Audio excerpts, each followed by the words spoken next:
Well, welcome everyone. This is the Planning Commission Board of Adjustment meeting for Tuesday, September 16th, 2025, starting at 6:30 p.m.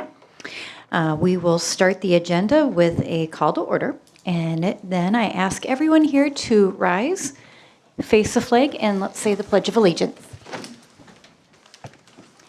I pledge the allegiance to the flag of the United States of America and to the republic for which it stands, one nation, under God, indivisible, with liberty and justice for all.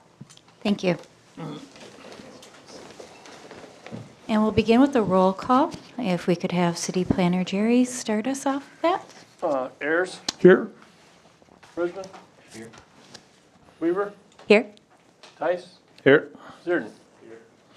Thank you. And we will start with an open forum. I do want to read kind of our rules for open forums as well as public hearings. So the Planning Commission will invite residents to voice their comments and concerns related to any public hearing agenda items. Individual remarks are limited to about 3 minutes per speaker. The chair may use discretion if speakers are repeating views that have already been expressed or ask a spokesperson for the group of individuals with similar views. If someone before you has already made your point, feel free to simply state your agreement instead of repeating some of the same comments. Speakers should state their name and home address at the podium before speaking. The order of operations when we do have a public hearing would be to start with the public hearing, we go through the applicant presentation, we have a staff report and review, as well as public comments, and then we close the public hearing. The discussion at that point becomes just for the commission only, and we reserve the right to ask for information from the applicant if necessary, but that kind of closes the public portion. So we will move on to our open forum. So if there's anyone in the audience that would like to approach the podium and state a comment or give us some feedback for something that is not already on the public hearing, because we will have a separate open forum for those items, feel free to approach the podium, state your name and address.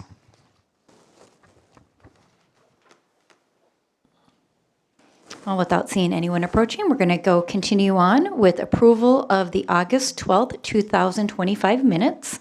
Do we have any adjustments or do we have a motion to approve? Motion to approve. We have a motion. Do we have a second? I'll second. All in favor, say aye. Aye. Any opposed? Motion has passed. And we will move on to the first public hearing today for the variance application V25002 for Jeff and Siobhan Kufel of 10672 Hilltop Drive, Lot 8, Valley of Contentment, dwelling closer than 75 feet from the OHW mark, which is 59.2 and 13.2 feet from the side yard. So we will go ahead and we'll open the public hearing and invite the applicant to the podium. Please state your name and address and go walk us through your presentation. Good evening, everyone. My name is Jeff Kuffel. This is my wife, Siobhan, 10672 Hilltop Drive. And our application, as you see there, is that we are applying to move the existing manufactured home, which we have sold back to Eisman Homes, which they have found somebody that can use it rather than demoing it and taking it to a landfill. And so we are proposing to build a same footprint, 26 feet wide. At the time when we did that 20 years ago, the ordinance at that time was you cannot build anything less than 26 feet in width. So there was a 1 foot conflict between the east and the west easement between the 10 and 15, which was acceptable. So that we know. Now we're just going 10 feet longer. So we're increasing the square footage by 260 square feet. So currently we are a little bit over on the impervious ground cover. Basically that's behind or the south side of the easement road.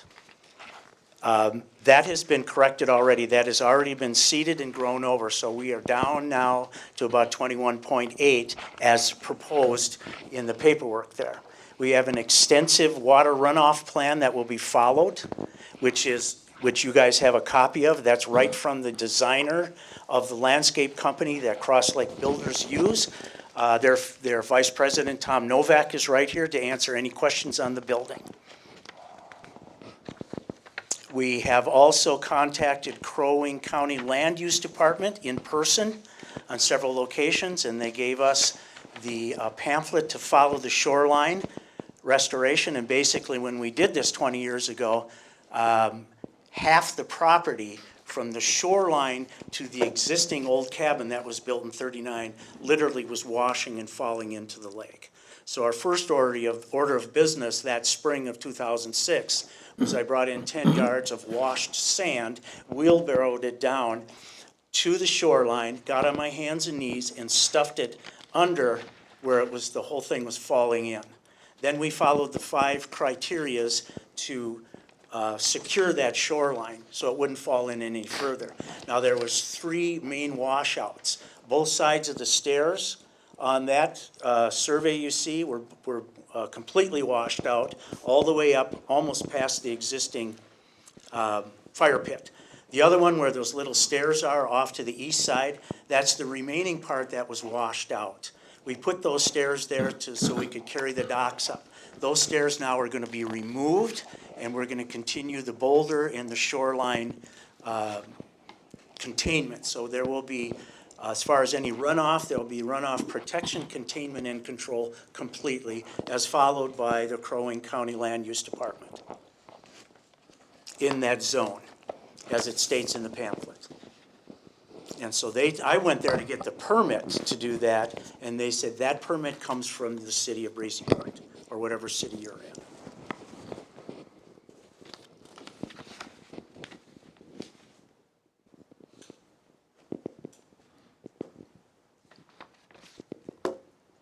And as stated in our application, there'll be any lights on the outside of the cabin will be hooded and shielded so that it will not project anywhere. And we will have no landscape lighting so that it will not project over the lot line or be an annoyance to any of the neighbors.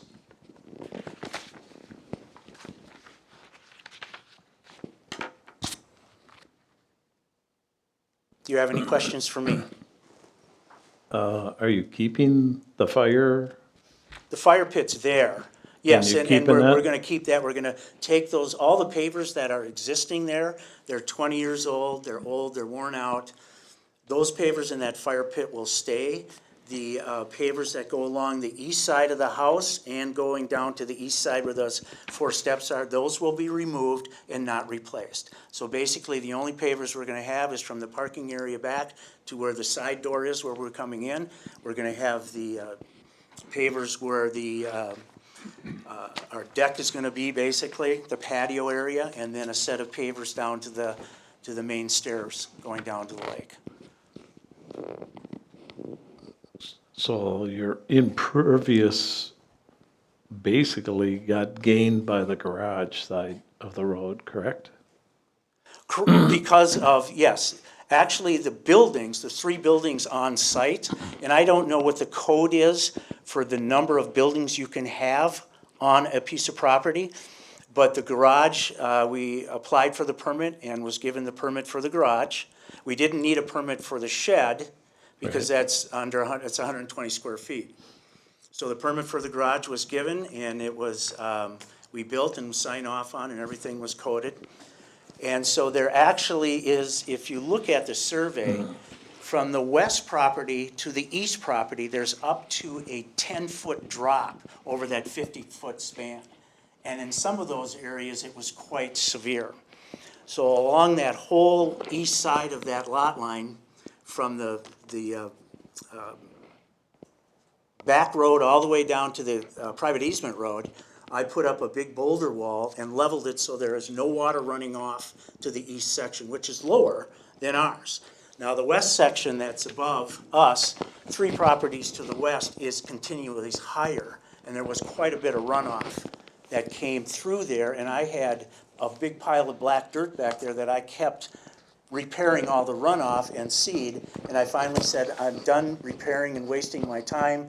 I'm putting gravel down and to hold the water from running past that lot line onto the east section, and that worked. So 8 weeks ago, I seeded all that because we're now up here full-time. We've decided to make Breezy Point our full-time retirement home. And so that's why we're making this improvement in being able to pass on this existing manufacturing home to somebody else was delightful for us. We were glad to be able to do that. So the impervious ground cover that you're looking at is actually under the 25 right now. And behind the house, where there's some gravel now, that was all seeded too. But people come in there with their trailers and so on that get lost, don't understand that it's a private road. They come in there and turn around and tear it all up. So I decided not to replace that currently. So in doing the rebuild, that will all be seeded as well. So there'll just be one little parking spot there behind the new cabin. With a catch basin, I see, huh? Catch basin will be considerably larger than needed. As it states there, it'll be 10 foot in diameter or oblong, but it'll be 72 inches deep. So it can handle, in a 24-hour period, it can handle 11 inches of rain. And it can drain 4 inches of rain every 2 hours coming out of it. So it's all explained on there, and that's right from the designer. He has the calculations listed on there as well. So it's pretty cut and dry that it's gonna be tiled in there out of both sides of the roof with large 6-inch K-style gutters with screens. So if there is a storm that's gonna overtake that, you got a lot bigger problems than that 50-foot lot. So I don't know if this is for Jerry or not, but who calculates how much is impervious now and how much is pervious? This 21.5, is that a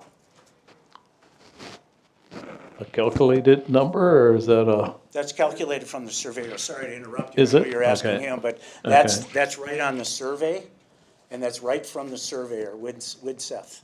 Okay. Madam Chair?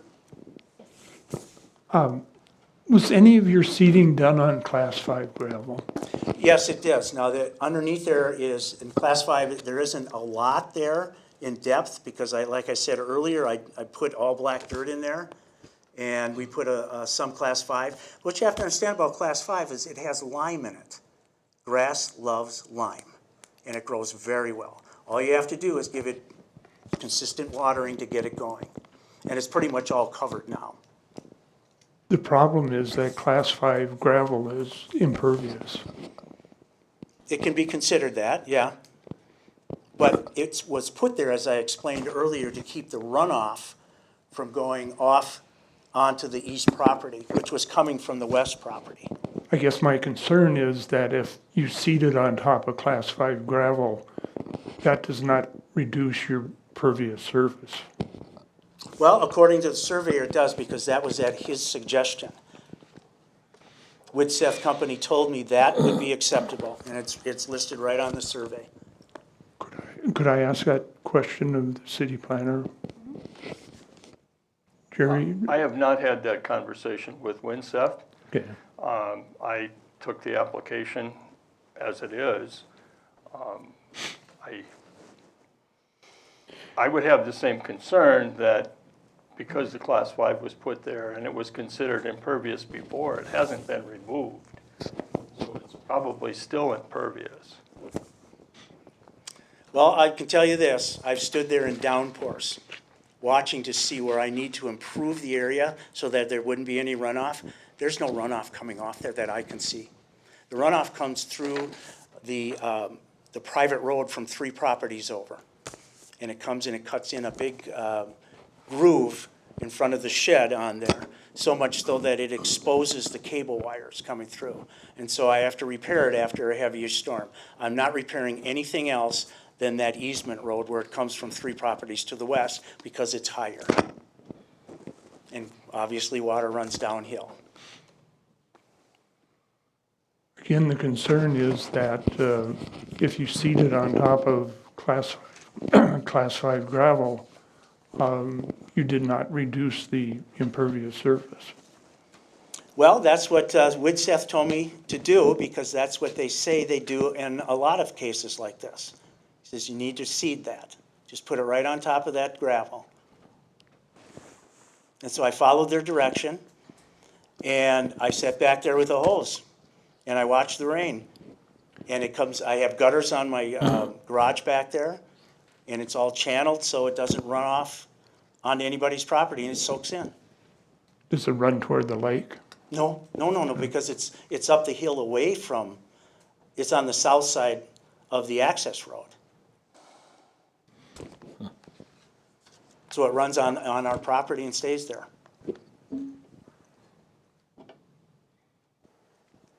So is your concern, because it appears to me that we're not making it worse in any condition. In fact, he's made some improvements to make it better. Do you have further concerns with that, or? No, I would definitely want to see the impervious surface improved. Do you have a number that you would want to see, or? Well, the optimal number would be the number in the ordinance, which is 25%. 25.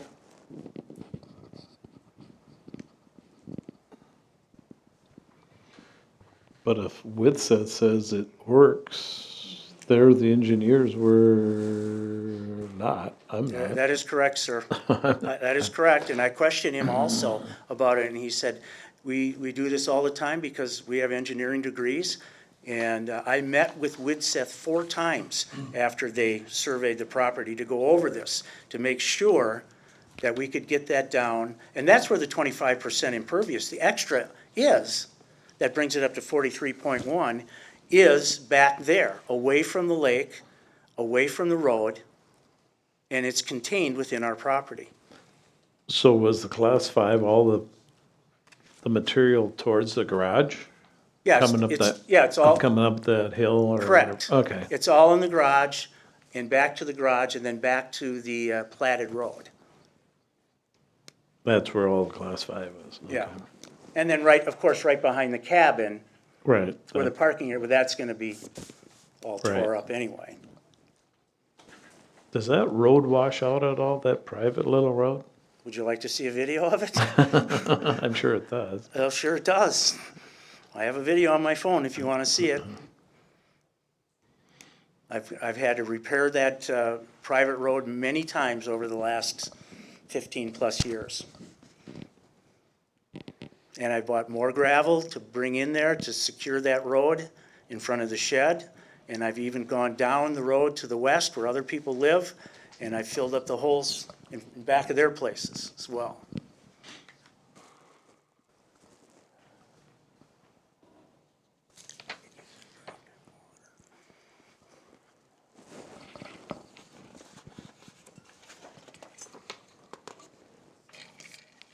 Madam Chair, could I ask a question of Jerry? Yes, please. Jerry, what do we do in this situation like this where, we know that class 5 is an impervious surface? I guess we need some clarification from the city engineer. Okay, I think you can act on it subject to the city engineer's approval or something like that. I think you can, that would protect everybody. Does anyone have any more questions for the I applicant? just or- want to state one thing about the up north class 5. It's basically sand with some rocks in it and a little bit of clay. So it's not your basic class 5 that they're actually doing roads with or shoulders and so on. It's the lowest grade possible. So you have to consider that too. It's pretty porous. I have to agree with that one. Pardon me? I have to agree with There that. you go. Okay. All right, does anyone have any more questions for the applicant?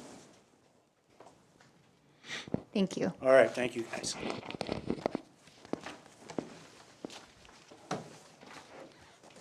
All right, we're going to move on to staff review, and we'll lead with Jerry's review.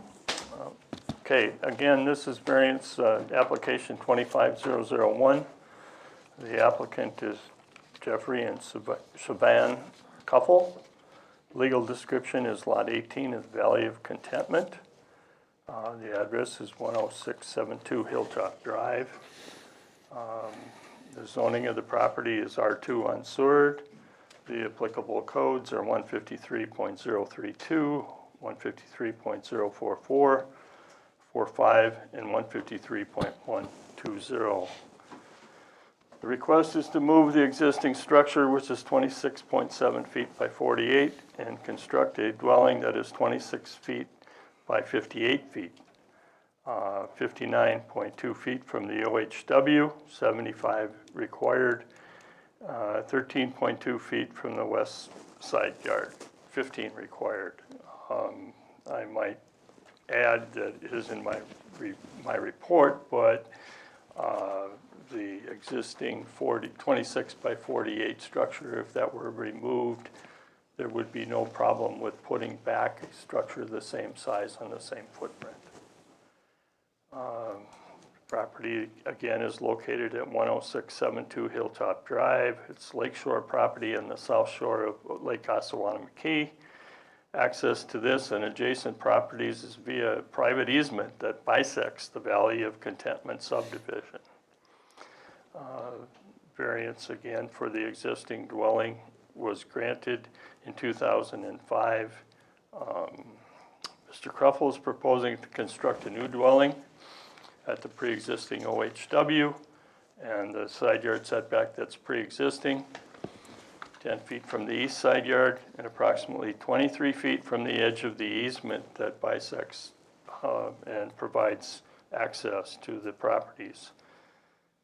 The existing impervious coverage is 43.6%. Mr. Kruffel is proposing to reduce the impervious coverage to 21.5. Again, the zoning is R2, and the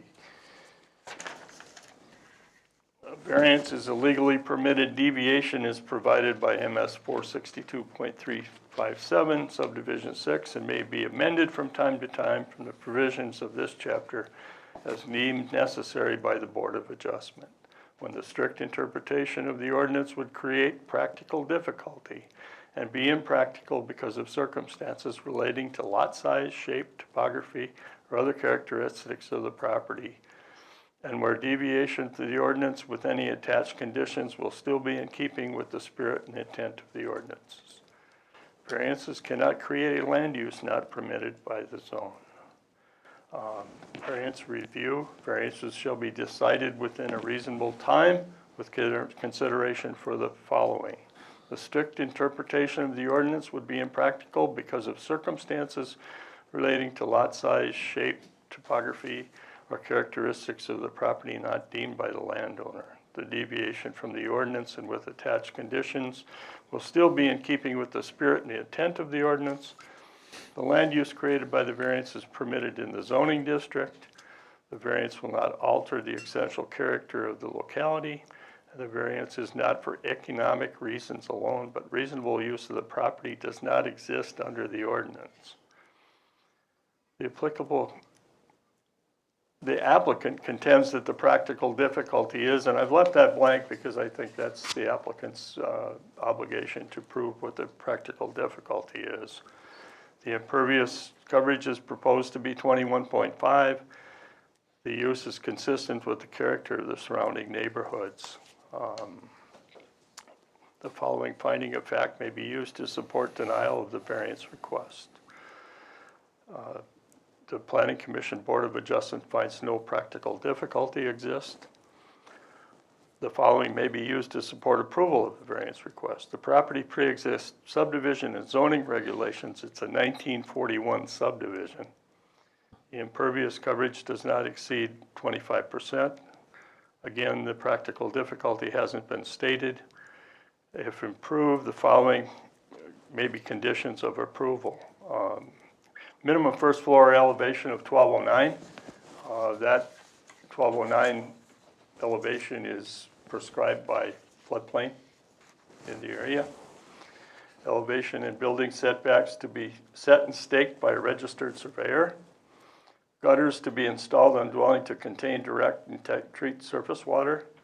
Building permit to be obtained and conform to state building code.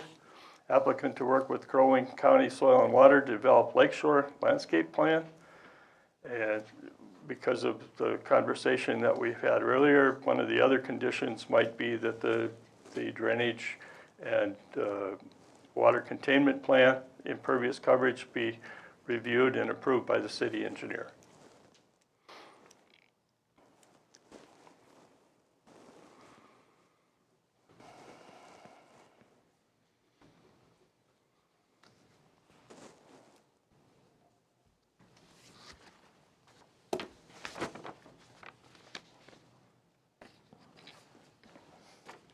Well, and I should also add, in the, in your packet, there was a letter of support from David Olmsted and Susan Stordahl. There also is a letter that we received from Tom and Kay Schlett. And I'll read that letter. Due to medical situations, we are unable to attend the meeting and submit this letter in our absence. Our concern is the additional water runoff. We are lowest property in our area. Consequently, we end up with all the water runoff. We have owned the property since 1978. Over the years, more hard surface development has occurred. We've had to build a berm to prevent water from entering our homes. Lower level, we have also built a holding pond to help drainage of the water. We would prefer that with any new construction, the water dispersed be confined to the property.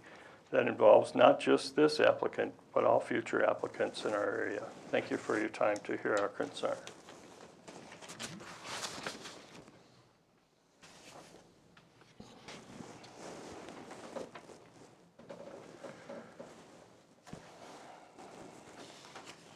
I have a question, Jerry. The current structure that sits on the property, we have a note here that it pre-exists subdivision and zoning regulations.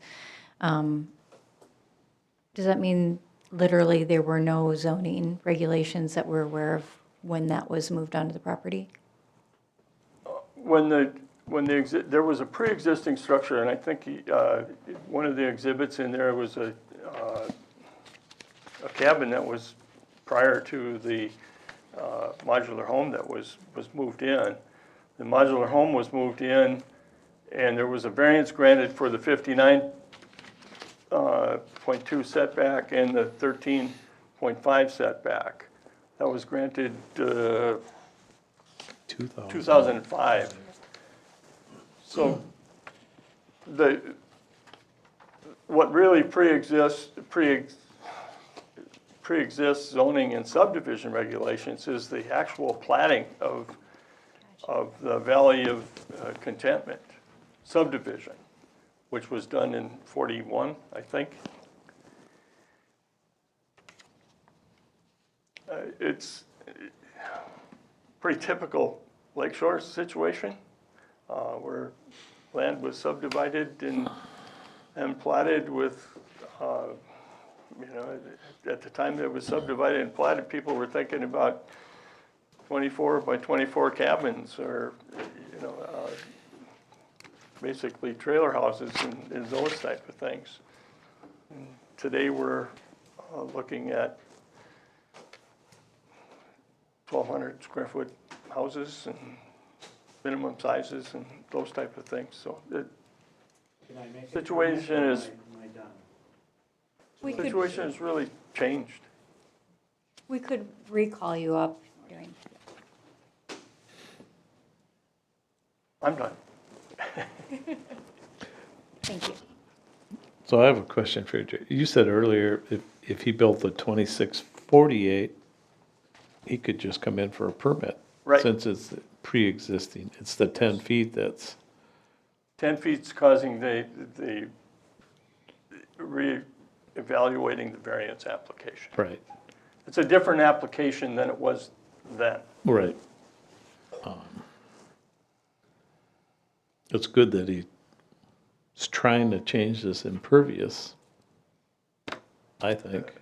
I think the first time I met with Jeff, I think I told him that impervious coverage was going to be a big issue.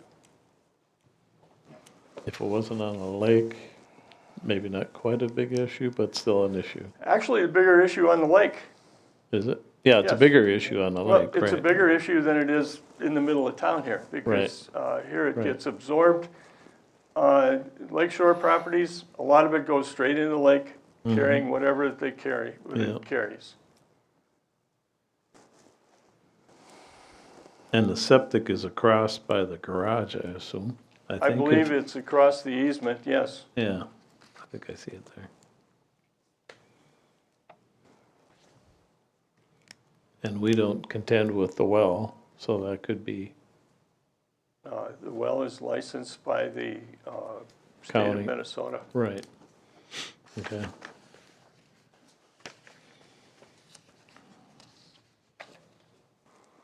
Does anyone have any more questions for Jerry before we start public input? No, All right, then we're going to move on to public input. Just as a reminder, if you have comments to share about this topic, please approach the podium, state your name, address, and we limit to about 3 minutes. So feel free to share if you'd like to come up to the board. I have just a few documents and I hand it out. Yeah, no, I need to write, so. I only have 5, I'm sorry.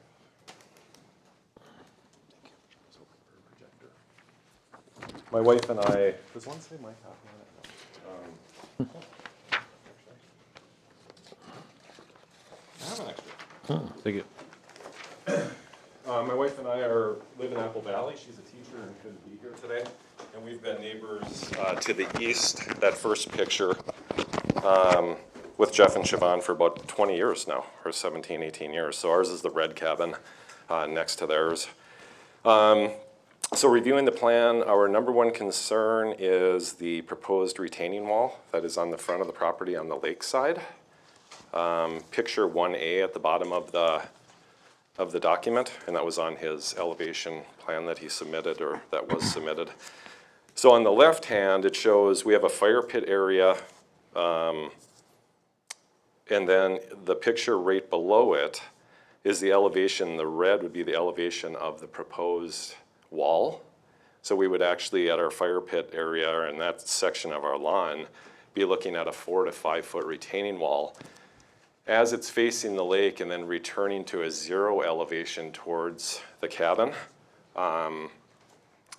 And as property owners on a lake, an obstructed view of the water is a major concern for us. In addition, on that lower picture, I have 3 X's on the trees. Retaining wall of that stature, 4 to 5 feet, would require compacted class 5 as a foundation, which is directly at the trunk of those large trees. And I think the survival rate would be low if directly at the trunk of the trees. And then additionally, it's not mentioned in here, but I believe if you're over 48, 50 inches in height of a wall, you have to have a fence at the top of it anyhow, so someone wouldn't have the ability to fall off. And I may be wrong there, but there again, on the lake side of the property, we don't want to have a fence protecting people from falling off a wall that blocks our view. So this is Sherry and our largest concern with the proposal. Any questions around this page? Yes. So where would the property line be? Those Like in the 3 picture with X's. the chairs, so it would be right behind the chairs? Yeah, the 3 X'd trees in the lower picture, they are the property line, are really close. Okay.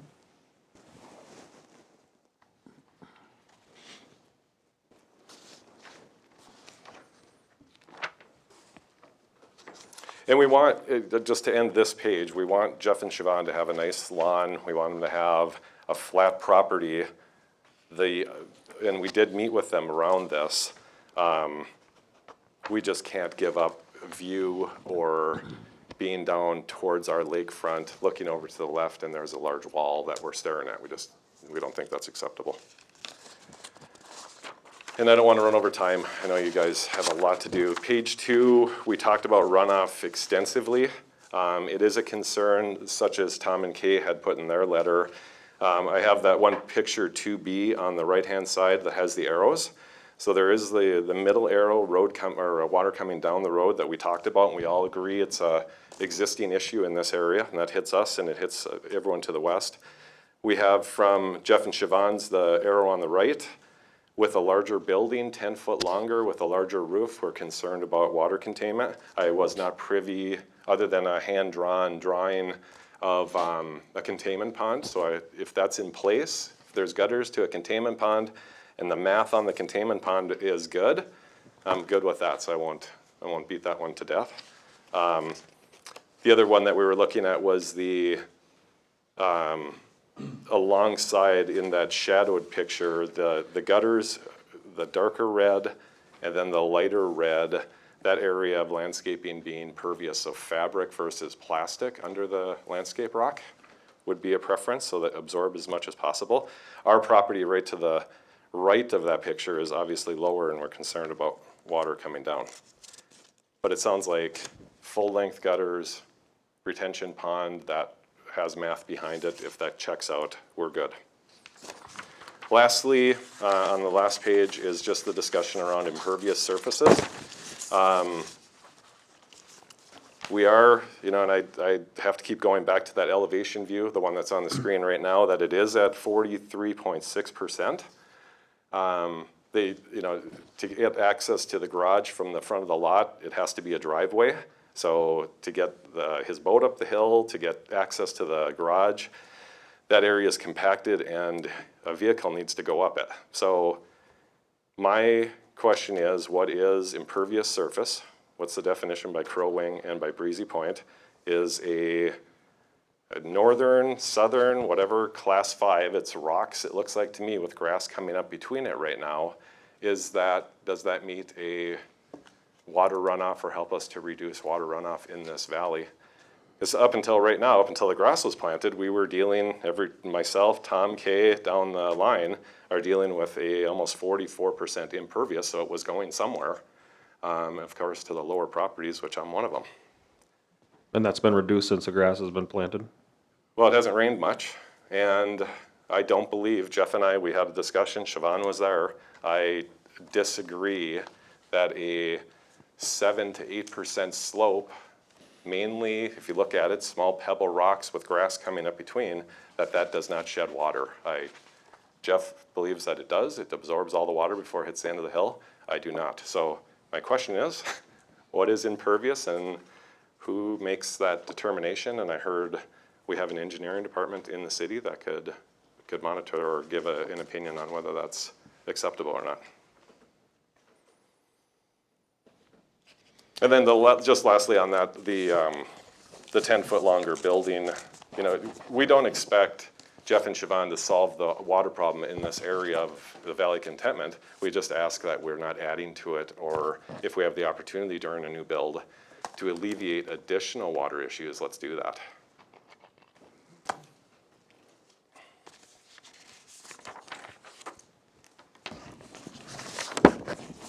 Any questions for me? On your 1A, there's that red proposed wall. Yeah. That is Where's it? on that drawing, or it was, on the certificate of survey. Yeah, I'm looking at it. It's a little footnote way up on the right hand. Yeah, right, I see that, but where does it say 4 feet and so forth? Jeff and I, Can we talk back and forth on this? What we'll do is we'll call you up. All right, good. That way we Thank you. each have a spot at the podium. okay. Yep. And where I came up with the red triangle that's on there, in Right. our discussions, he has a fire pit area that's flat. Right, yeah, I see And it that. was to continue that plane to the top of that retaining wall at the lake. When we were both there looking at it at my fire pit, that comes out to about 4 to 5 foot tall. And then it has to return back to 0 on his property line, and that's where I'm looking at a very large wall. So it'd be a wall with a lot of fill coming in.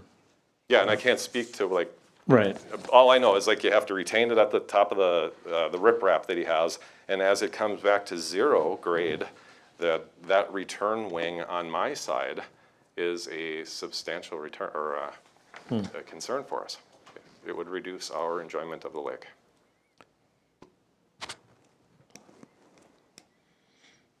Interesting. Does anyone have any more questions before we? One more. So if I'm looking right behind the two white chairs, is there like small wall there's, or like two course of block there? No, oh, right behind the chairs, yeah, there's, Yeah. yeah, two, what are they? At Menards, like a 6-inch block? Yes. The bigger concern is behind that white bench that's there, so we have the fire pit, the white bench. Behind that area is a big elevation change between us and the couple's property. And just to go on record with this, none of this is a surprise. We did, last time we were up 3 weeks ago, my wife and I met with Jeff and Siobhan. We walked away with a mixed feeling about where the response was, and just felt it's my obligation to voice my opinion and concerns and get that in front of the board. All right, thank you. Yep. Before we call the applicant back up, is there anyone else that has questions or concerns that they'd like to address at the podium? All right, then I'll call the applicant back up to address a kind of a feedback on the retaining wall. Thank you, Brian, for all your concerns and reiterating what we did talk about. Now let's talk about the 4-foot wall. The 4-foot wall is based out of this Crow Wing County Land Use Department following their suggestions. That's the height you can go at. We have 3 different quotes. That was as high as we'd ever want to go, and we don't want to go that high. That was just one of the proposals we got for a quote. We've got 2 other quotes. The first quote was for a block wall going that high. And so we don't want to do that because that was very expensive.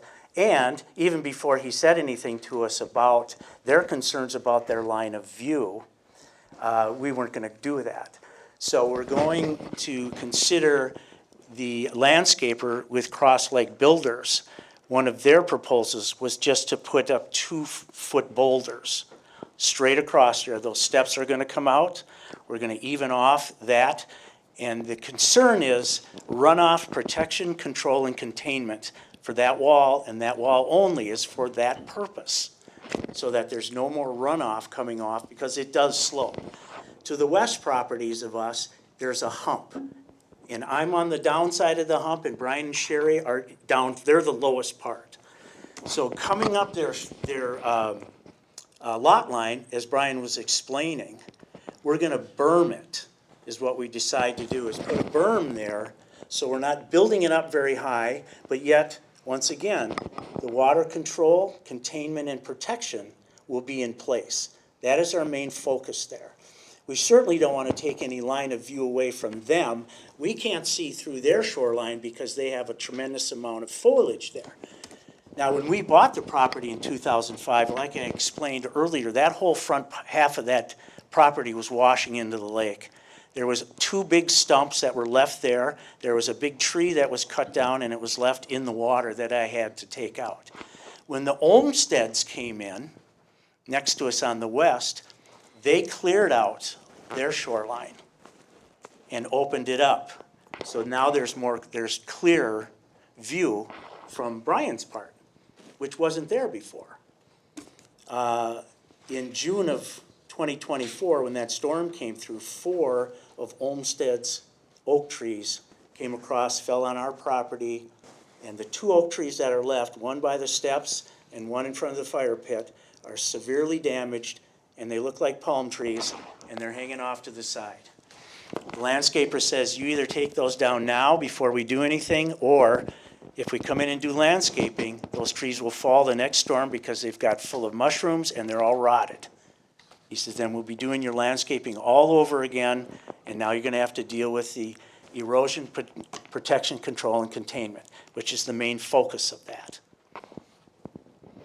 Now, on the east side of the building, there is fabric down there now. We do not have gutters because it soaks into the fabric. As explained earlier on the water runoff, for the program we're gonna do, we're putting extra large gutters on both sides, and it will be tiled into a very large rock basin or catch basin, which is over-engineered. So there will be nothing running off that whatsoever. And we specifically called that out when we were dealing with the builder and designing it, because we knew that that's a problem. Now, as far as the runoff coming down the access road, the problem lies up the hill. In 2006, the road was shifted by 8 feet by another neighbor. And I have the original survey, and I have pictures and everything that show that there was a low section there behind his property where the water would capture. And that was part of the road, the way it swung out. He filled that in, he moved his shed 18 feet, and it is currently sitting 8 feet in the road. I have before surveys and after surveys, before pictures and after pictures. That's where the runoff comes from down that road. It actually starts 2 properties to the west because it's even higher there, but it was captured in that low area. That lower area was filled, and now it's pushed down to me and it's pushed down to Brian, where his parking area is lower than the road, which actually captures some of that. So that fix for him would be to bring in some fill for his parking area to bring it up higher than the road. Then it's not going to go in there. But it does not come off of our property. So just to summarize the concerns that were presented, so the height of the retaining walls is looking to be boulders in about 2 feet? Is About that- 2 feet max is what we decided. Like I said, we got Yep. 3 quotes. We And just wanted then- to see what was doable.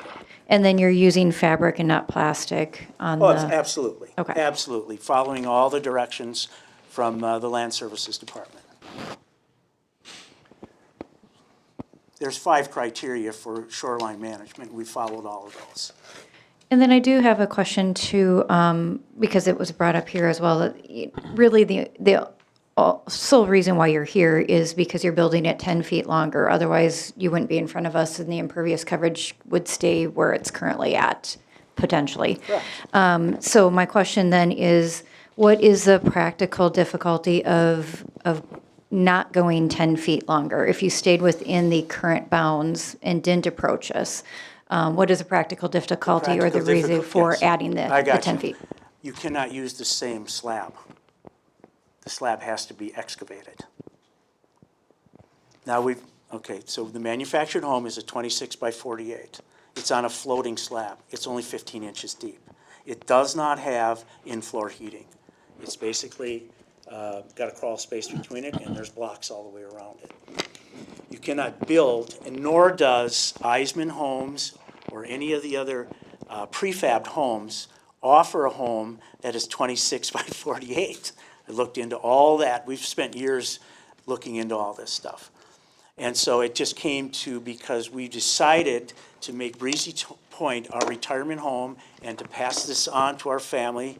They love to golf up here. And so therefore, as our family grows a little bit, we wanted to offer them a bigger home down the line. So it is unavailable to do the same thing on the same size of slab. We have to go new. They have to go down below the frost line. It's all like a new home. So all those other options were considered, and we researched them, and it was not an option to do that. Thank you. Okay. Does anyone have questions? But you still could build on 48 feet. You just pull the slab out and build on 48 feet. That's true. We just Right. decided That- for our needs and Right. for our family's needs to go a little bit larger because it was well within the building envelope. And it was well within the ability to contain the water runoff, once again, by overdoing the gutters and over-engineering the catch basin to tile it in there. We could go less, as is explained in there. I believe it says, I'd have to have in front of me, a 12-inch basin can handle 4 inches of rain. Well, we're going 72 inches, 6 feet deep. Well overcompensated for any runoff that could possibly come out. So I think we're improving the situation, if anything, versus. Actually, that's correct. And even before we had the discussion with Brian and Sherry, we already said right up front, whatever design we're doing, we're going to over-design so that there's no water runoff, so we're not affecting the neighbors in that way. Because I wouldn't want to be affected that way. it would be the same concern with us. And so we're on good terms with the neighbors, and we want to stay on good terms with the neighbors. But also, this is our life and our future here as our retirement, full-time. Thank you. Any other questions before we move? All right, thank you. We can't at this point, thank you.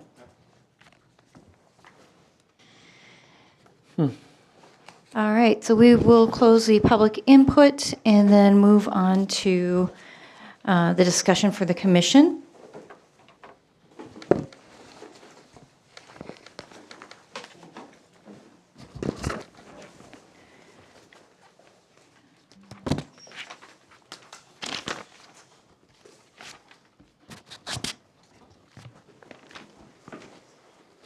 So I'm going to summarize some of the findings here. So the reason why we are here today is because of the extra 10 feet. Otherwise, this wouldn't be brought before us. So I think that's part of the consideration of the practical difficulties, looking at that. And then looking at the variance review, does this meet the conditions? And so I'm just going to read through that.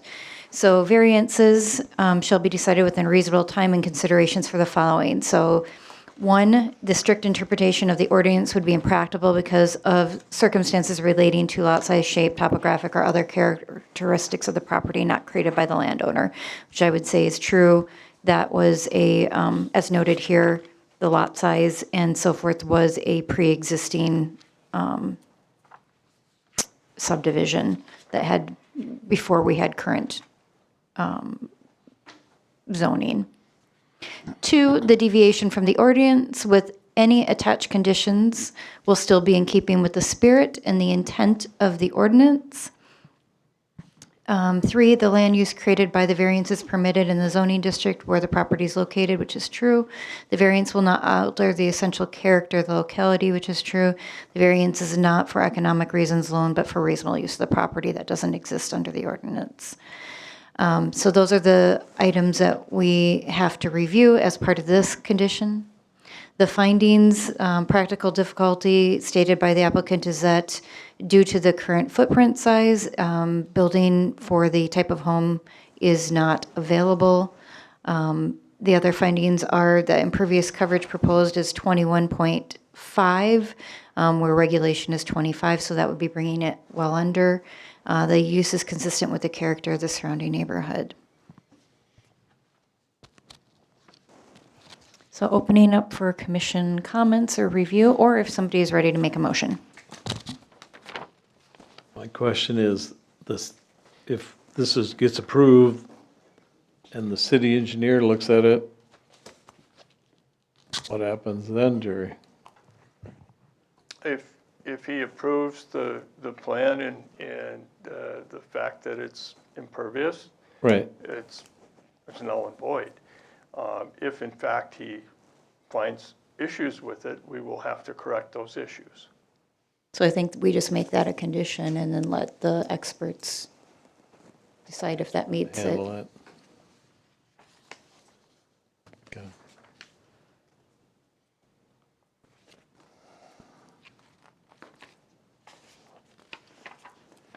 So for my concerns, it seems like the applicant has addressed some of the issues that were brought to the attention as far as the gutters, the containment, the retaining wall size. And I think the drainage plan, if we add that condition that it needs to be reviewed and approved by the city engineer, I think that would solve the other letter that was voiced as a concern, as well as the concerns with the class 5. You know, if we leave that to the engineers to decide if that meets requirements, I think that puts it in the right hands. So the city engineer, that's the question, do they come out and do a boring, or what do they? Yep, they'll come out and do a physical inspection, Okay. whether that's boring or whatever they do, but they will come out and do a physical inspection, look at the plan, approve the plan, or suggest alternatives to the plan. I think the drainage becomes the big issue here. The existing impervious coverage is an issue, and the question about whether planting grass on top of Class 5 will suffice.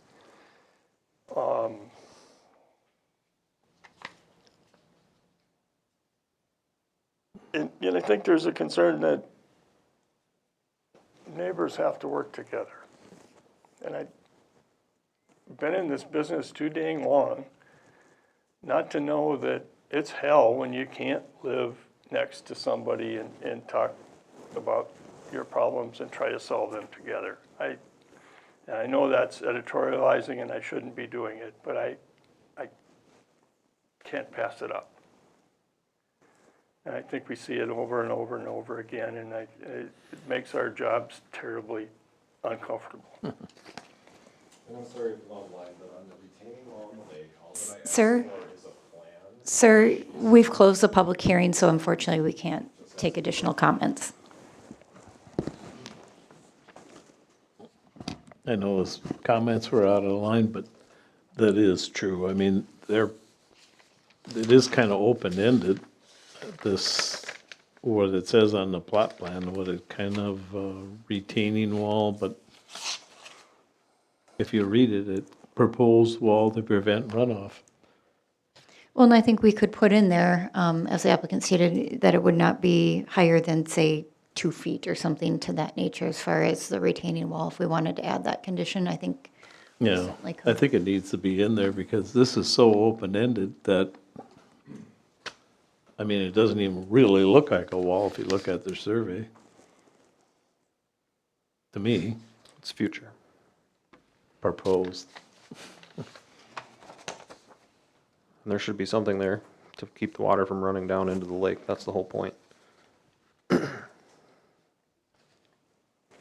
But I think it sounds like they both have the same concern. They don't want it to be too high. So I think they're both connected on that same. Right.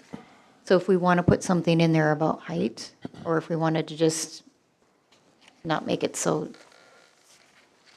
exact to 2 feet, we could say 2.5 or 3 or something like that to give a little bit of leeway if a boulder happens to be a little bit taller than the other or something, but. Who enforces that? The inspector? Pardon?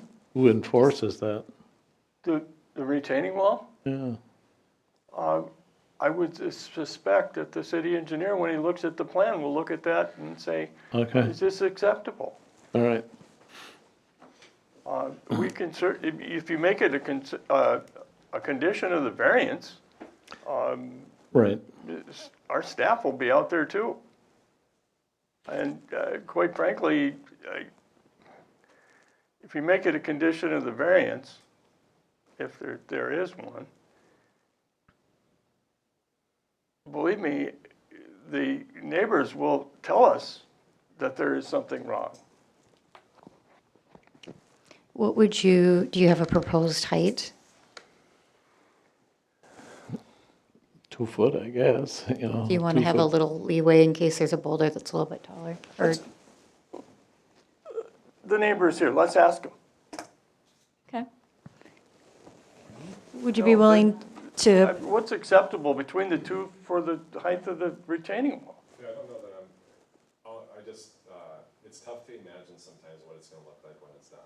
Our concern is, and yes, we have wooded shorefront on our property because we have a lot of roots and we want the washing to not happen, so we're on purpose about having brush and trees down there. I don't know what the right height is. I guess if we could get a string run, and I just want a plan. I want somebody to go, here, we're gonna limit it to 18 inches. Here's what we can visualize, here's what it looks like. Right now, it is very wide open. I do trust Jeff and Siobhan, but I've said this to him, I won't support the wall if I don't see a plan. I saw no details of a plan of what that wall would be. I don't like it. That's not the way that we like to operate. So if you leave it wide open, or if you just come up and go, hey, 36 inches or 24 or whatever, I don't know. It's going to block us at some portion, but what that looks like in reality, I can't see it without like putting a string there or a board or something and seeing what it looks like. Sorry. It gets back to working with the neighbors and figuring out between them what's acceptable, more than you putting a height on it, quite frankly. right, but I think if we don't put something here, then that leaves it wide open. I would vote for like 18 inches. Nothing higher than that, I think, for no reason. I suppose at the end of the day, it's gonna be the engineer that's gonna say this is the minimum. You know, we could say a number and the engineer could say something totally different. There isn't that much grade difference between the left lot and the right lot, is there, that you need? Is there? There is. There is, okay. So where I have that red triangle on there is, there's a substantial, on that property line, a substantial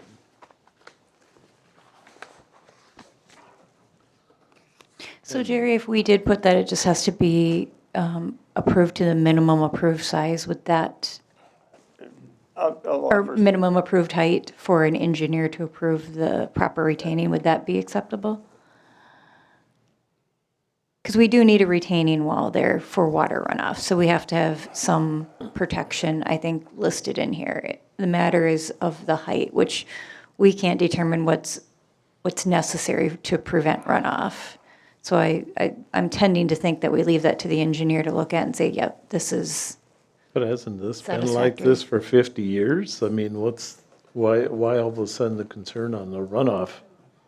Because Well, I we're worried think about they- pervious and impervious, are we not? Yeah, we're below, plus we're guttering it to a rain garden. Or are we below with the class 5? Are we counting that? Well, that's Well, way even- over here, that's a different animal really than this. but I would argue that they're already at that level. I mean, that if we don't do anything today and he walks out the door and says, okay, we can't build, then nothing changes. We have the exact same runoff issue that we have today. So I don't think that solves it. I think we need to address it. Is there that much runoff towards the lake? I'm, Well, asking with, me that question? with the Yeah. build, Answer that question. it's gonna Yeah. get collected. And The second time we looked at the property was around the second week of July of 2005. And it was during a rainstorm when my wife and I were standing there with the Realtor and watching the dirt from above where that fire pit is, watching it wash into the lake. Because on both sides of the main stairway, there was a huge cut from all that runoff going right into the lake. On Brian's side, where the 4 steps are, that cut is still there because we didn't have enough dirt initially when we did that front end in 2006 to fill that up. So we left it, we secured it with those stairs, and there's boulders around there. And there's a little hump along the side of Brian's property, but it does this. You can see where the erosion was and where the erosion was going over that lot line prior to us purchasing that lot, prior to Brian and Sherry owning that lot. Before they owned the lot, the other people there had logs along the lot line to retain the water from coming over the lot line. So after we got in there and did some front end work to kind of secure that, I think Brian took the logs off later on. But that's what that was. All we're doing is proposing the wall on that survey because we didn't have the design yet. All I had was the pamphlet from the Crow Wing County Land Services Department saying you could build up to a 4-foot wall. As stated earlier, we got 3 quotes. One was a 4-foot wall. We just literally said, no, we're not doing that because it was too expensive. And literally, from Brian and Sherry's concern, we could kind of see that point. And we didn't want that thorn in our sides between us. So we got 2 other quotes of just boulders. And so the 2-foot limit is what we're looking at to bring it up to a height where it would contain the water runoff completely. And so then we would put up a little berm. So we're looking at just putting a straight boulder wall across and not coming up now of the lot line, just to put a berm there to keep any water from potentially running over the lot line. I mean, there's only so much you can do. And we have done on our little property as much as we possibly reasonably can on the lakeside of that access road and the backside where, the contention is of the gravel. I've gone over and above to build a 2-foot wall all the way back to keep the runoff from going to his property. And there is no runoff coming off that driveway. I've stood there, like I said earlier, in rainstorms. It's coming from 3 properties to the west. So yes, putting the grass there on top of the so-called sand and some stones. The stones, the light skim layer of stones keeps the water and the small particulates of the sand from running down. The grass holds it together even more. So yes, you did authorize a permit to build the garage, and so in doing that, and it was signed off, obviously I'm gonna be driving in and out of the garage to use it. But there is no runoff coming off that. I went through years of dealing with that, and I took great pains to stop it. And there's no more I can do to it. Thank you. All right. All right, do we have more discussion or any motions ready to be made? I think the water runoff with the new house is gonna be taken care of. So there shouldn't be any increase, because currently, from my understanding, there isn't any gutters. So it's probably falling off that and running back towards the lake or into the other House property. has gutters on it. The double wide does.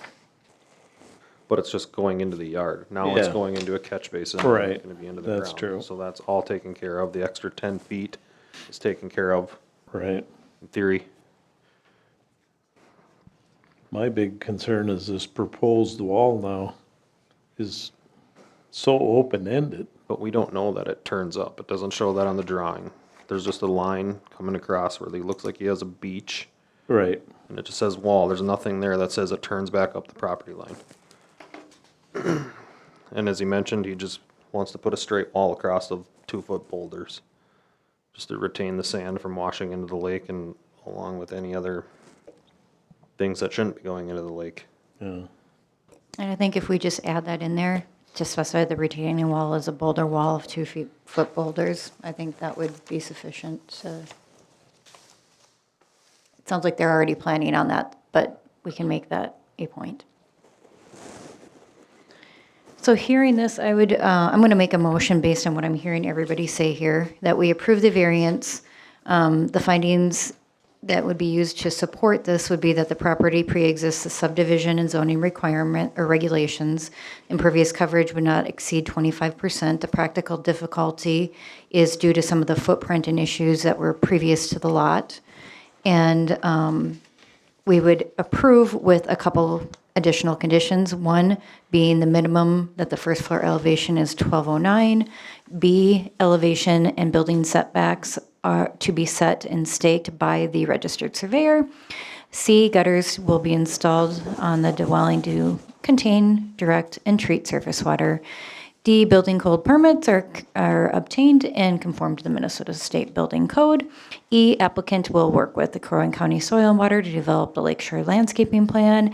F, that the drainage plan will be reviewed and approved by the city engineer for Breezy. And G, that the retaining wall will be made of boulders no more than approximately 2 feet. So that is the motion. Do we have any seconds? I'll second that. All in favor, say aye. Aye. Any opposed? Motion is passed.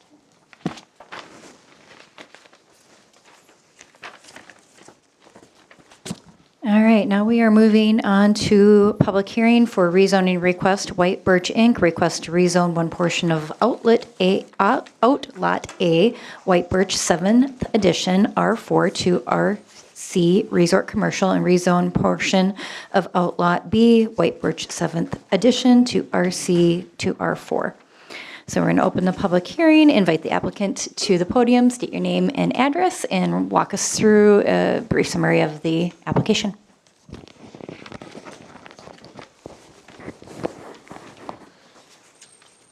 Good evening, Madam Chair, members of the Planning Commission. My name is David Landecker. I'm representing White Birch Inc. I live at 7374 Fairway Lane, Breezy Point, Minnesota. So the first application that we're looking at is the rezoning. And the drawing that you have in front of you. So the reason that we're here is that the golf course wants to redesign the holes number 8 and 9 on the golf course. And in order to do that, we need to cross the current R4 land. And in the R4 zoning district, a golf course is not allowed. So the whole purpose, the whole reason we started this whole process, and if you recall, we were here in June, and then we had a neighborhood meeting also after your meeting to sort of describe to you what we were attempting to do here. So we can see. But so the R4 is a outlot, it's called Outlot C of White Birch 7. It exists, it was designed back in 1978. Final plat was recorded in 79, and it was not developed. It was left in its current state that it's in now. However, the road access that it gained, the Shawnee Pass, was vacated. Antlers was built over that road, and so the whole dynamics of how the golf course functioned and the use of that R4 piece of land really kind of disappeared, where now we have an island. The goal is to create an resort commercial over part of that, what is Outlot C, and then transfer or move the R4 land that was currently that island, push it over to the east, connected to the existing R4 land that's there, and also the commercial land that's above it, which is also owned by White Birch. That allows us a couple of access points. It allows us access to the north through our commercial property. It also allows access onto Osceola Circle, which is the direction that the sewer was intended to go on the other plan from 1978.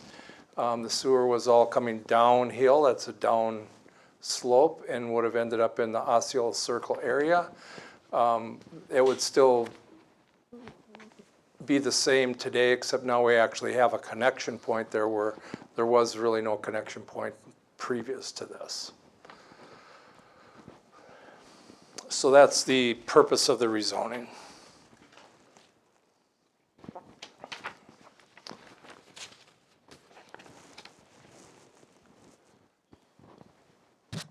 Does anyone have questions for David at this point?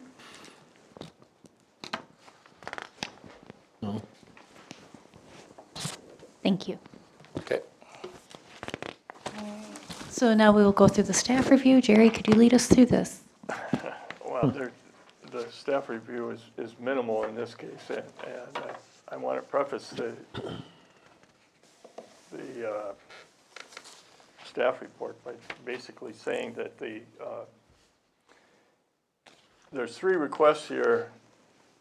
Following one to the other may or may not be the right way to do it, but I think it's the only way we could see that it needed to happen.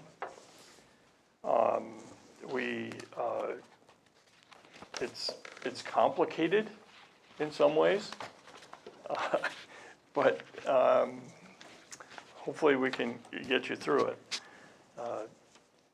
The rezoning request basically is to take a piece of property known as Outlot C that was part of a 1978 plat.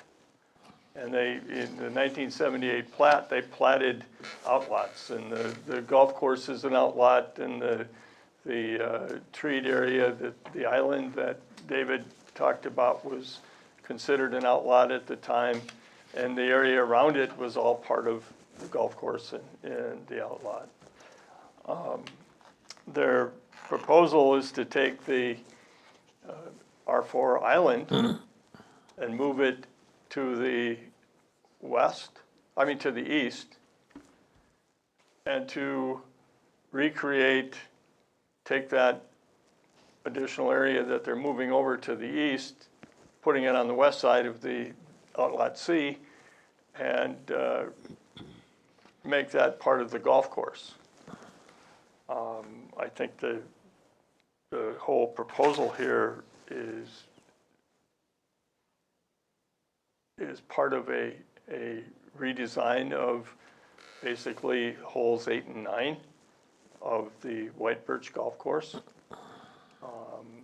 Hole 9, I believe, now goes across the road, or right next to the road.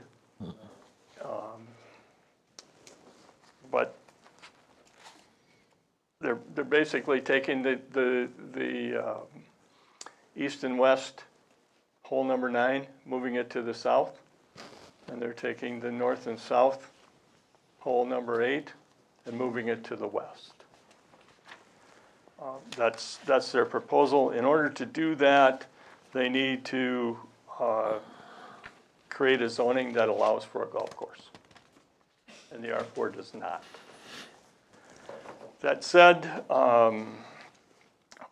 your packet contains the exhibits that were on the screen. Basically, the rezoning request shows it has an existing zoning.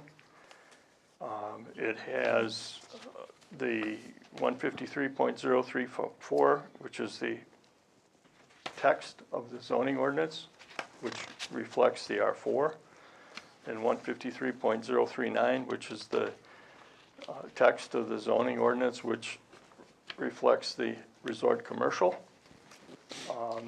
There's a land use section that we passed out as far as what can be utilized in R4 and what can be utilized in R3.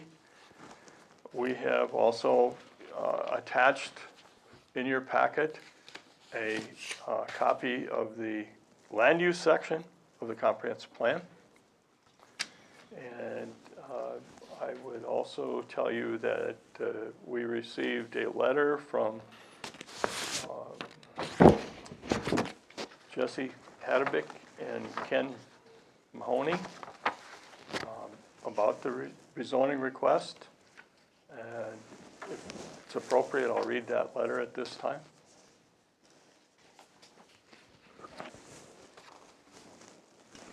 Dear Mayor Rogenkamp, council members, planning commission, city staff. We are Jesse Hardovic and Ken Maroney, owners of property at 30103 Osceola Circle, which directly abuts the White Birch Golf Course. We are writing to respectively request that the city deny the rezoning application currently under consideration for the property adjacent to us, which is scheduled for September 16th Planning Commission and City Council agendas. First, we want to be clear that we support the right of the golf course owners to invest in, improve, and expand their property. We frequently use and enjoy the White Birch Golf Course and would welcome enhancements that strengthen the value to the community. However, we object to the proposed rezoning of the property directly west of us, which would fundamentally alter the character and the value of our lot.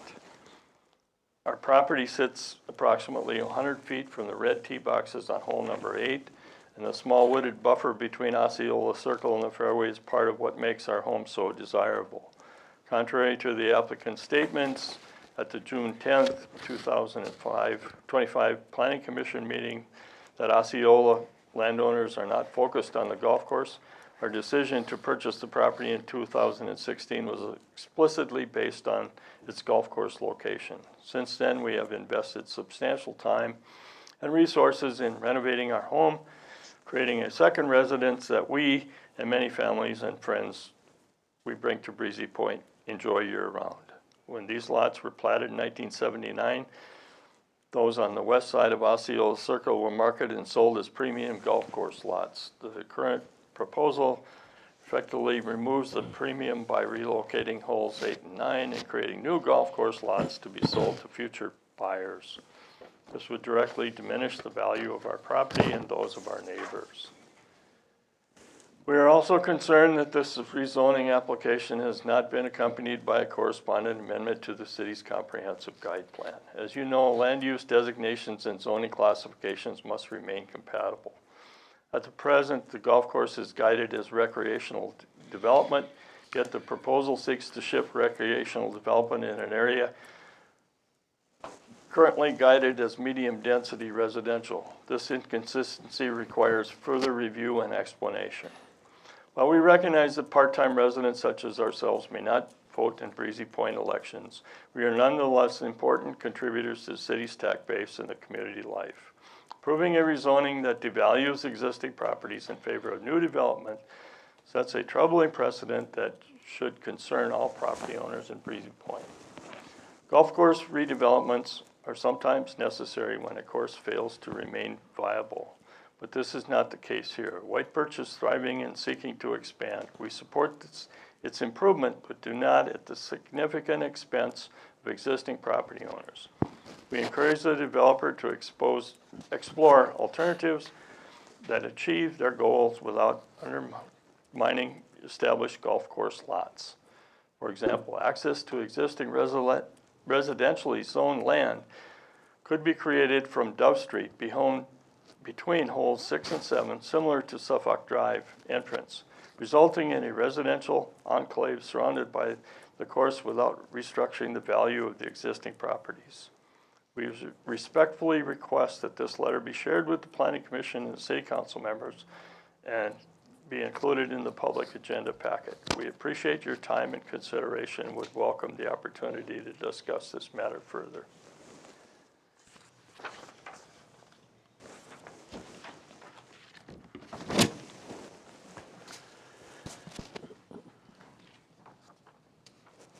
Does anyone have questions for Jerry at this time, or should we open it up for public input to see what additional comments might be shared?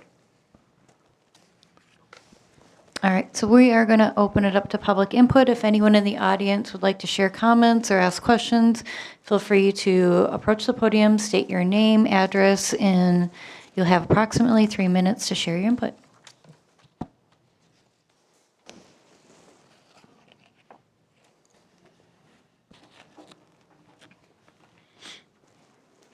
All right, I'm not seeing anyone approach, so we are going to close the public input portion. Madam Yes. Chair, could I just come up and speak towards some of those points? You may. And then I'm also gonna ask if I could invite Eric Cardup, the general manager of the of the resort, to speak towards the rationale and the design behind the golf holes, because I think it speaks towards the letter that was written, if we could. Thank you.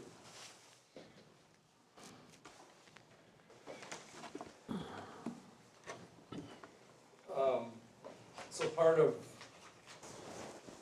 the rationale behind, and I understand the folks' concern about the changing of the location of the golf holes, but the R4 district that's currently there now, over time, when the property was currently developed back in 1978, and that R4 outlet C was destined to be developed, it stayed in that current location while different aspects of the golf course changed, clubhouses built, roads vacated, a lot of different activities that sort of cut off the access to R4 and created in a sense, a spot zoning area. If you were to try to rezone it to R4 today, likely wouldn't be reasonable to do that because it just isn't attached to anything else. But that being said, over the course of the last probably 25 years, the owners of the property, along with different design teams, have tried to come up with solutions to provide access to that R4. It's a lovely piece of property to develop and, put homes around, but there's topographic issues. There's also access issues. I mean, one of the things that you want to avoid on a golf course, and again, I'll let Eric speak towards it, is not having a bunch of roads and driveways crossing, your play of golf. Especially when you're looking at a high-density development that could occur where you don't just have a couple of residential home sites that are crossing, 10 times a day, but you have, multiple homes that would go across it. Now, there's no plan to develop anything other than a golf course change. We haven't come up with a plan. There's no plan intended, but, I didn't make copies, but I, just would like to share, and I'll share with the public, back in 1978, the plan was to build 260 units on that golf course tract of R4, and to get access just from a driveway up above. The issue that we have now is with hole number 9 ending and the tees on 10, and then the putting green across is where that connection point comes, and there's no road to connect to. It's a vacated road going to the east. If we try to get in there, we would need to build bridges, or it's just a really difficult thing to do without impacting the golf course at all. So the logical choice was to simply alter the design of the course, move the R4 next to what's already R4. Actually, Osceola Circle at the time wasn't R4. It was changed about 25 years ago when those duplexes were built. They added sewer, changed it to high density so that they could get higher density homes in there. In 1978, while a golf course was being built in there in the 80s, there was no covenants or obligation given to any homeowners around any of the courses that White Birch has built that say this golf course is yours to use, it be your view forever. None of that had occurred on any of the property. Traditional White Birch Golf Course, Deacon's Lodge, any of those courses that we have here have any conditions that attach to lots next door. So, with that, I'm just gonna let Eric, explain to you why it's, the importance of why we're designing it the way we are, and to allow for the opportunity to move those zoning districts essentially from one place to the other.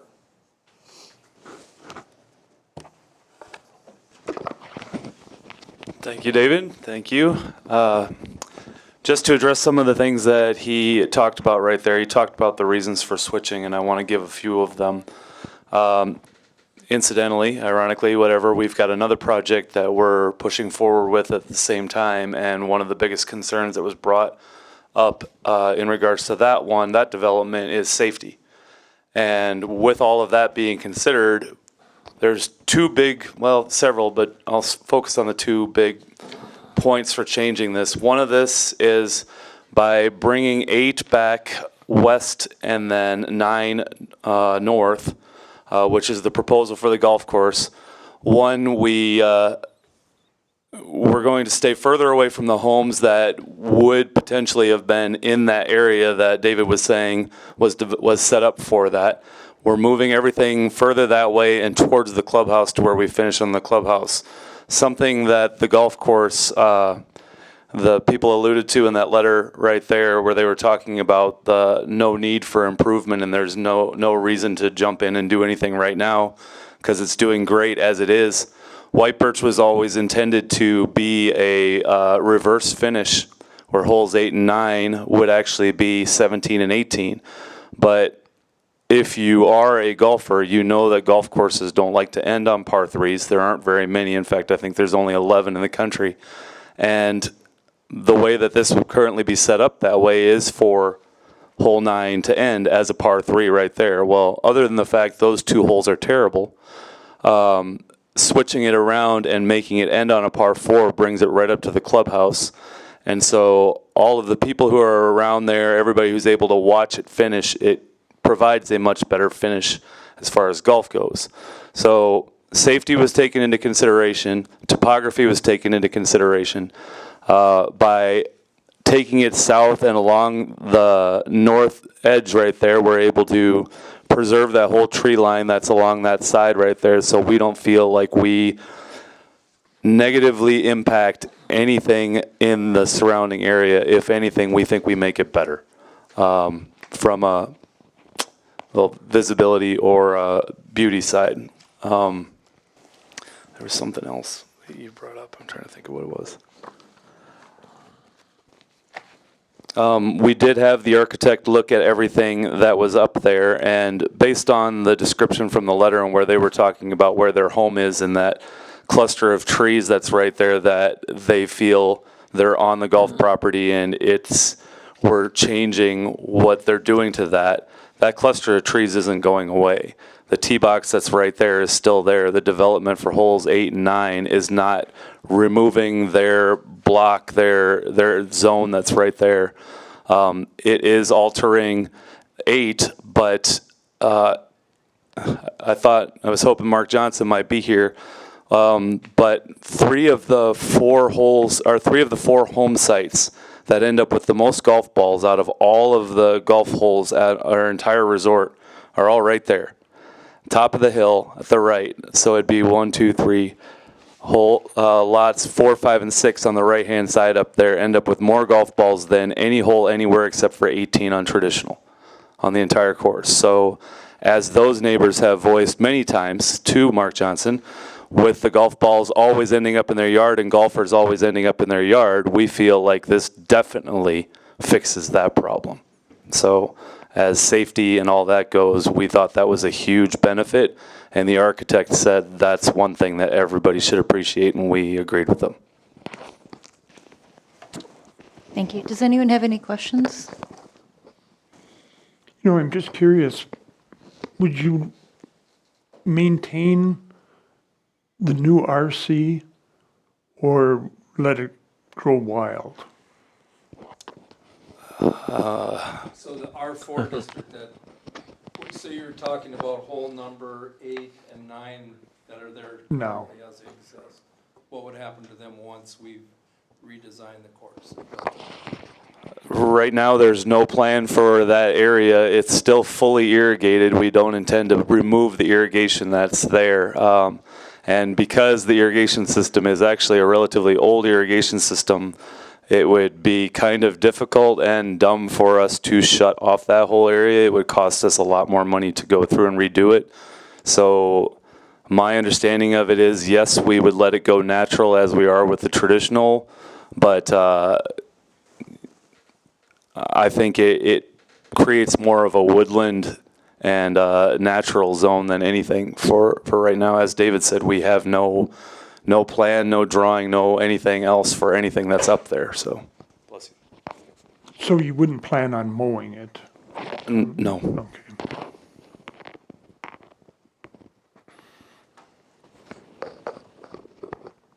Any other questions? Thank you. Is there any other public input at this point? Okay, we're going to close the public input, move on to our staff, our commission discussion and potential motion.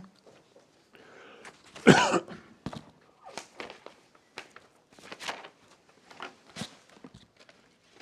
would make a motion that we recommend it to the city council to approve it. We have a motion. Do we have a second? I'll second it. All in favor say aye. Aye. Any opposed? Motion has passed.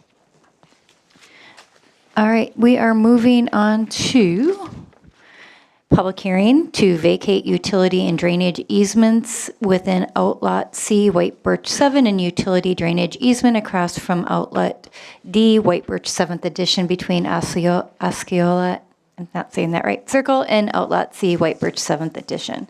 So we're opening the public hearing. We'll have the applicant approach, state name, address, and share with us the application. Madam Chair, members of the commission, my name is David Landecker, representing White Birch. I live at 7374 Fairway Lane, Breezy Point, Minnesota. The vacation of the easements is when the plat was originally developed back in 1978 again, and in conjunction with the drawing that's attached to the exhibit that you have in your packet, I believe. That's along with the legal description for it. There should be like a vacation, petition to vacate sheet that looks like this. And then on the back side of that, there should be a little sketch that looks like this. Possibly, maybe. Nope. The highlighted area was an easement that was created to develop the property to look like this. So those easements were actually following their way to the final plat that got recorded.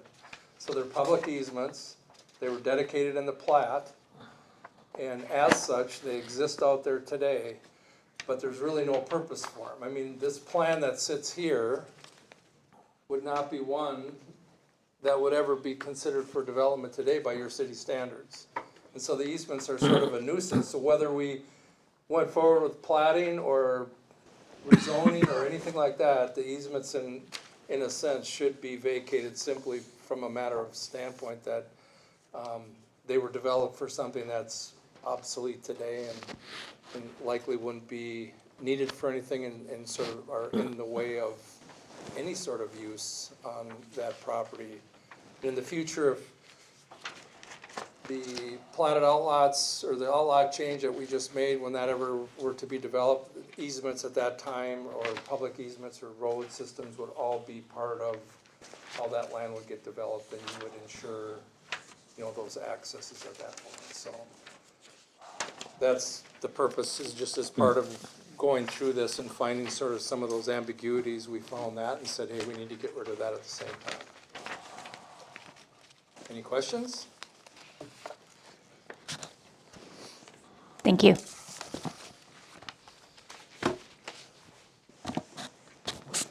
All right, moving on to staff review. Jerry, any comments? This was probably the easiest part of the whole process, quite frankly. The fact that there is no development proposed, and that these are easements that were contemplated back in 1978 for a type of development that is no longer marketable, quite frankly, or necessary. Staff feels that there's no need for the easements, they should be vacated. If in fact there's some development coming later, any of the outlots that are out there need to be replatted, and those easements for the sewers and the drainage should basically follow new streets and those type of things. We have no idea where that's going to be. There's no need for these easements. They don't provide service to anything other than a bunch of trees. Does anyone have questions for Jerry? All right, then we're going to invite the public up. Is there anyone in the audience that has public input? If so, approach the podium, state your name and address. I'll close the public input, and we'll close the public hearing portion to then move on to commissioners. So do we have a motion or any discussion? I think Jerry said it best, and I'll make a motion to approve. I'll second. We have a motion, a second. All in favor, say aye. Aye. Any opposed? Motion approved. So moving on to the final public hearing is a subdivision application, White Birch Inc., preliminary plat, final plat of White Birch Fairway Edition. So you're on a trifecta today. We'll move to applicant presentation. If you state your name and address again, please. Thank you. Madam Chair, members of the Planning Commission, my name is David Landecker, representing White Birch Inc. Address is 7374 Fairway Lane, Breezy Point, Minnesota. We are now talking about the subdivision plat, and what you have in front of you, both the preliminary and final. We're simply creating two new outlots, and in so doing to accommodate the zoning change that you've passed on to the council to approve. And so the lines in those two outlots then will be the demarcation of those zoning districts. In lieu of the fact that that helps us create that zoning district demarcation easily with a plat rather than long lengthy meets and bounds descriptions, so the plats become a very friendly tool, if you would, to create those descriptions so the zoning classifications would fit. It also provides a way for taxation.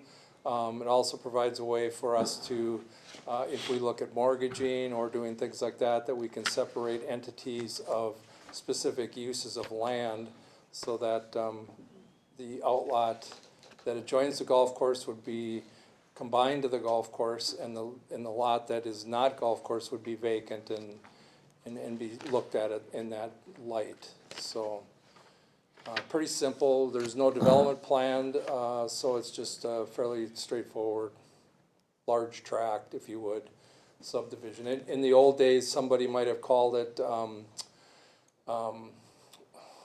when you just move lot lines.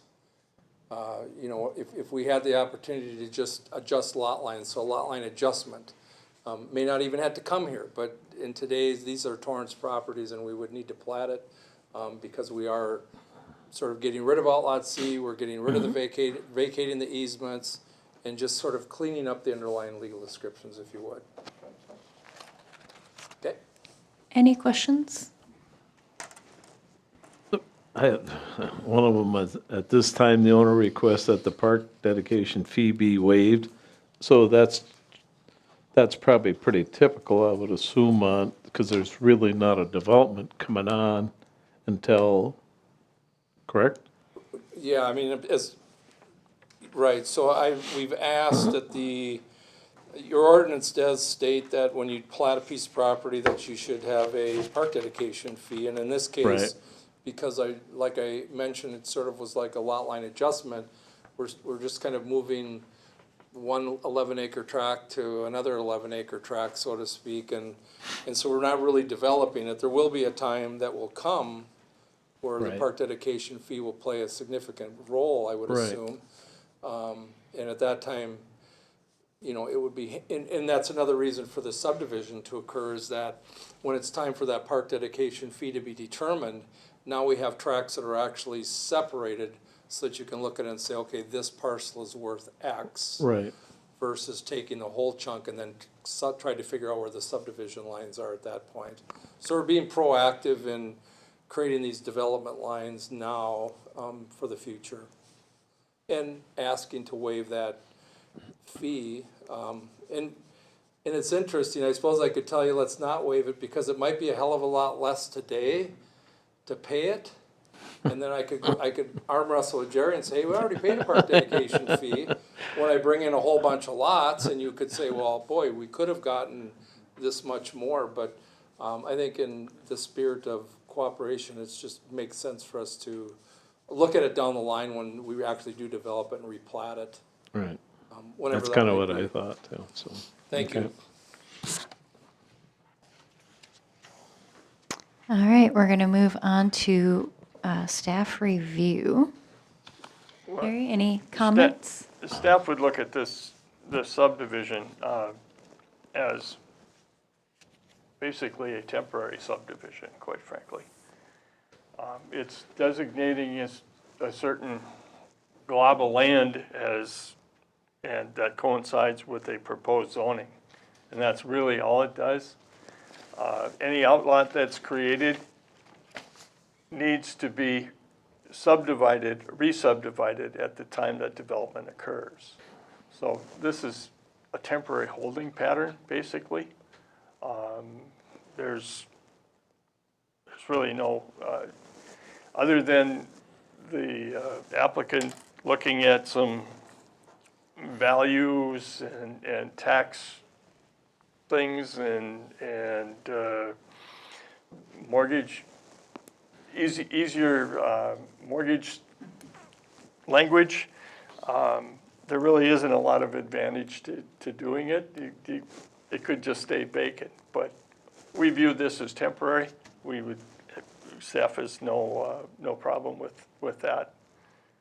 Recognizing that anything that happens in the future, other than moving dirt, needs to be replatted. Any questions for Jerry? No. All right, then we're going to move on to public input. If anyone in the audience would like to approach the podium and state your name, address, and share with us any comments or feedback. Seeing no one approach, we'll close the public input portion, close the public hearing, and move on to commissioner debate and any discussion or motions. Do we have any motions? I would make a motion to approve this and send to City Council for approval. Do we have a second? Second. Okay. We have a second. All in favor, say aye. Aye. Any opposed? Motion is passed. All right, moving on. Is there any other topics? Staff reports? Thank you. Any mayor or city council reports? I might tell you that I did have a discussion with the city council about the land use and zoning ordinance rewrite and that type of thing. I can tell you that based on some of those discussions, that there isn't a lot of appetite to do that at this point.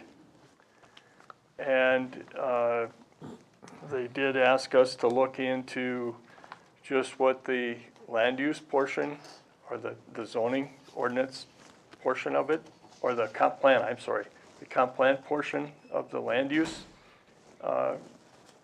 would be. We've got an estimate of that, and I'm going to share that with the council at their next meeting, but right now there isn't a big appetite to continue. How does that help us? I don't know if it helps you or not. I know it doesn't help us at all, because we're gonna continue to get variances if we don't change what it is. We're I just don't think- changing the comp plan does nothing. I don't think you're going to eliminate variances on lakeshore properties, no matter what you do, because you've got, Unconforming lots. you have, well, no, you have shoreland, state shoreland regulations that you cannot be any lesser than what the shoreland regulations, and that's what's there now. Right. In my mind, I was thinking, the garage heights, because I feel like in the last few years, we've had accessory buildings with, I think those are some things Roof that we can lines tweak and- without a problem. okay. I just think that, Yeah, I don't think that a whole rewrite solves that problem. I think the variances that you're gonna see for the lake shores are always gonna be there. If we think that garages need to be higher than they are, I think we should have a discussion about that. And we can make amendments to that ordinance ourselves, or we could recommend. right. Jerry, would it, I'm just throwing stuff out there, but because we may not do like a full rewrite, would it be worth a special session or anything like that to pull together common things that you've seen, or even people here, like the garage, and then just have like we've done those, I don't know if you call it a special meeting, but a planning and zoning to address like 3 issues or whatever we come up with? I would encourage you to, if there's some issues that you see as being troublesome, I would encourage you to write those down, and maybe we do a workshop on just what do we see as problems? What don't we see as problems? But I think we can work through that without a problem. Was brought up about these pods, and that kind of got tabled, or maybe I missed it in the last meeting. Was there any discussion on that? There wasn't a real appetite to change the ordinance, I can tell you that. I agree, but, and I agree with Teddy, most of these people have lofts above their garages, so they're more than, 25 Or they need a big feet. garage door for motorhomes or boats Yeah. and whatever else. They're toys. Yeah, that's fine. A couple things if we think of some But if there are issues that are troublesome, I think we can certainly work through those. Jerry, would you be willing to come up with a list, if you have one, of things that you are commonly approached with that you would like to see questioned, perhaps, that would maybe save some time on your side of things of getting requests coming in and having to explain it? Is there a consistency in requests? Yeah, I can do that. Okay. Just figure if we maybe have some, I would say, downtime, if there's fewer things coming in this winter, maybe that would be a good time to do a quick workshop session and clean some things up if there are some. I would challenge you to bring some of those forward. You may, but you sit in the position where you get all the requests coming in, where maybe you would look and go, you know what, I have 10 of these a year. If we just clarified this or reviewed it, it would Well, save staff time. The other thing that happens and is that people's wants, wishes, and desires change. and it changes faster than anybody can even think about rewriting a section of an ordinance, which is, and especially on Lakeshore. Times are changing, and sometimes we're relate to them, but maybe that's not all bad either, quite frankly. There was a time in Breezy Point when everything here was a conditional use permit. Even a house on a lot that conformed to all of your setbacks was a conditional use permit. It went in front of the planning commission, then it went in front of the city council. So you're saying times changed? Yes. A lot. I just happened to think of something. When David was here, didn't he hire somebody to redo the comprehensive plan? That's or- exactly what I'm talking about. There That's wasn't a what I- real appetite by the council to go forward with that. But the problem is, didn't we, as taxpayers, spend some money? I think we spent about $17,000.